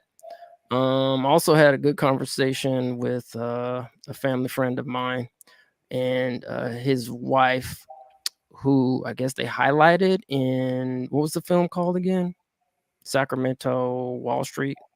Black Wall Street. Black Wall Street, yeah. So her store called Culture Collection, which has been a long time store here in Sacramento, specifically for the Black community. She sells like, Black books, other, African culture books and collectibles and so forth. So, she's and her husband, they're elders in the community now. And so we're just trying to support them as much as we possibly can. So while I was there after the event, I actually sat down and there's a lot of information I didn't know, about his name's Mr. Lee Davis. And fortunately, we're able to, document some of these stories and we're able to share them with our family here. But if you have a chance to speak to your elders, family, definitely speak to your elders, document, put it down in writing. If you can record them, definitely record them. If you have to do it on audio on your cell phone, you all got your cell phones there, get an audio app if you don't want to take up too much space, and just get that information about your family while they're here, and because it's important that we preserve our history. So I think that's pretty much it, right? For now. I think that's it for now. Like I said, for now, just a start. We'll definitely be back, keeping an eye on all of this. Stay tuned for all the upcoming activities, and peace, love, and reparations. Yep. And we're going to be playing a quick promo of the upcoming listening session for the business community in particular, but everybody's welcome to this event that we're having on August the 27th. So we're going to go ahead and play this. And on that note, family, y'all take care of yourselves. Keep strong, keeping this fight. And we're going to get these reparations, family. We just got to be persistent. All right, peace. Join CJEC, ETM Media Group, ARCC NorCal, and SAC Black Biz for the BYOB Community Reparations Listening Session Saturday, August 27th, 2 p.m. at Capsity Oak Park in Sacramento, corner of MLK and Broadway. The Build Black Better informational discussion will focus on the needs of small Black business owners in the Sacramento region. What types of reparations proposals would help create a thriving Black business community? Come share your thoughts, your ideas, your story, learn more, and let your voice be heard.